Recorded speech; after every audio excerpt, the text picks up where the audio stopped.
안녕하세요. 따뜻한 복지사를 꿈꾸는 따복TV입니다. 정부는 수급자를 선정할 때 네 가지 기준을 봐요. 소득과 재산, 근로능력, 부양부자 조건이 바로 그것인데요. 생계급여와 의료급여 수급자는 네 가지 조건을 모두 보고 주거급여와 교육급여 수급자는 소득과 재산 조건만 봐요. 그런데 정부가 이번 2차 추경 내용을 발표하면서 올 10월부터 생계급여 대상자를 선정할 때 부양부자를 안 보겠다고 했어요. 이게 구체적으로 어떤 내용인지 오늘 영상에서 말씀드리려고 하는데요. 부모님이나 자녀가 있다면 모두 해당되는 내용이니까 해당하시는 분들은 오늘 영상도 끝까지 봐주세요. 먼저 부양의무자가 누구인지 말씀드릴게요. 부양의무자는 말 그대로 부양할 의무가 있는 사람이에요. 정부는 부모와 자식 간에는 서로 부양해야 한다고 봐서 내가 어려우면 부모나 자식이 나를 도와야 한다고 생각하거든요. 그런데 현실을 보면 그렇지 못한 경우가 많아요.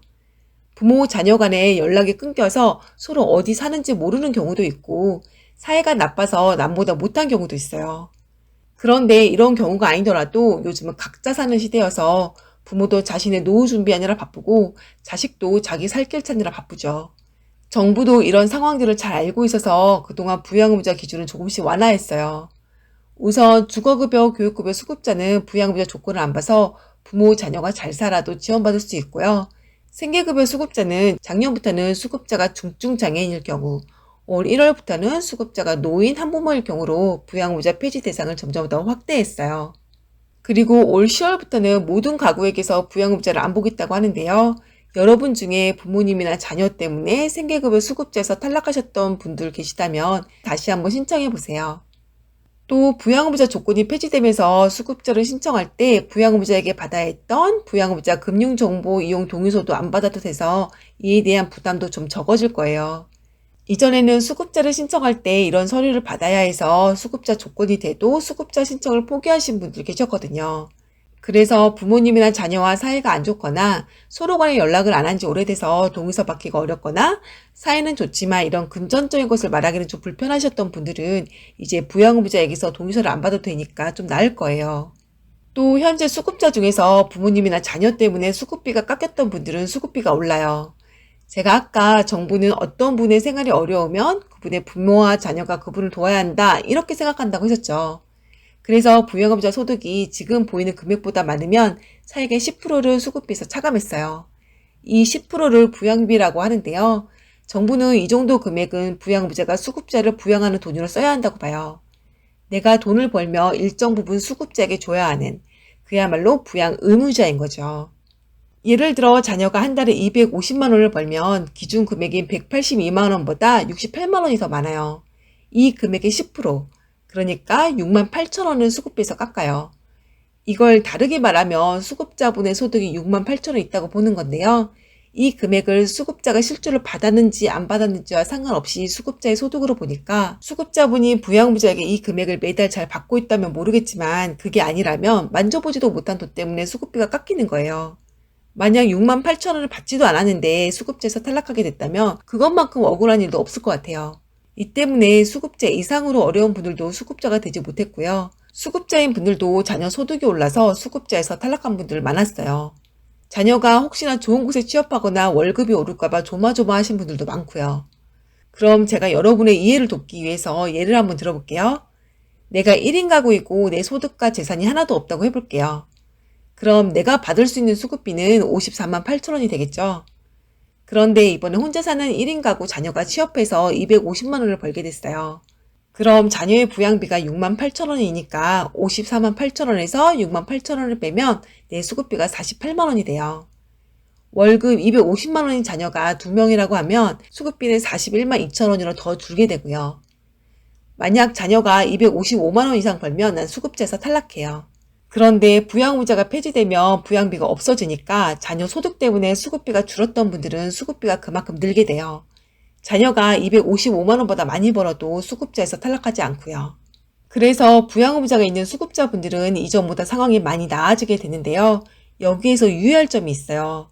기초생활보장제도에서는 수급자가 부양의무자와 같이 살면 부양의무자를 수급자와 한 가구로 봐서 부양의무자의 소득과 재산도 수급자 가구의 소득과 재산으로 봐요. 그래서 수급자가 안 될 수도 있어요. 만약 수급자가 부양의무자와 같이 살지만 따로 사는 곳으로 보는 별도 가구라고 한다면 이번 제도에는 적용이 안 돼요. 그래서 이전과 부양의무자 조건을 똑같이 보죠. 쉽게 말씀드리면 수급자가 부모나 자녀와 같은 부양의무자와 같이 산다고 하면 이번 제도에는 해당되지 않아요. 또 하나 유의할 것은 부양의무자 폐지라고 해서 부양의무자 소득과 재산 조건을 완전히 안 보지는 않는다는 거예요. 정부가 부양의무자를 폐지했다고 해서 수급자를 신청하러 주민센터에 갔는데 주민센터에서 자식이 잘 살면 자식에게 도움을 받아라 하는 이야기를 들었을 분 계실 거예요. 나름 기대하고 갔을 텐데 이 때문에 실망을 많이 하셨을 거예요. 또 내가 잘 사는데도 수급자를 신청하러 간 것처럼 느껴지고 자녀가 부자인데도 부모님께 전혀 도움을 주지 않아서 갑자기 내 자녀가 불효자가 된 것 같고 내 가족관계가 아주 안 좋은 것처럼 보여서 민망했을 수도 있어요. 실제로는 그렇지 않은 분들도 많으실 텐데 말이죠. 이게 정부가 부양의무자를 폐지했다고 말해서 이러는 것 같은데요. 정부가 부양의무자를 완전히 안 보는 것도 아닌데 폐지라고 해서 약간 헷갈리는 부분이 있는 것 같아요.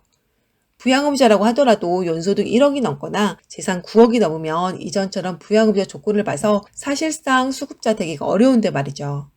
제가 이렇게 부양의무자 연소득 1억, 재산 9억이 넘으면 부양의무자를 본다고 하니까 이게 부양의무자 전체를 말하는지 부양의무자 각각을 말하는지 궁금하다고 하시는 분들 계시는데요. 부양의무자 각각을 말해요. 만약 A 자녀가 3천만 원을 벌고 B 자녀가 8천만 원을 번다고 해볼게요. 그럼 둘의 연소득이 1억 1천만 원이지만 각각 1억 이하로 보니까 내가 수급자 되는 데는 아무런 상관이 없어요. 그런데 여기에서 유의할 것은 부양의무자 각각을 보긴 하는데 이걸 가구 단위로 본다는 거예요. 예를 들어 연소득 3천만 원인 A 자녀가 연소득이 7,001만 원인 분과 결혼을 했어요. 그럼 자녀 가구의 연소득은 원래 3천만 원이었는데 이젠 1억 1만 원이 된 거죠. 이러면 수급자에서 탈락해요. 그럼 자녀가 결혼하기 전에는 수급자였는데 결혼한 다음에는 수급자에서 탈락하게 돼요.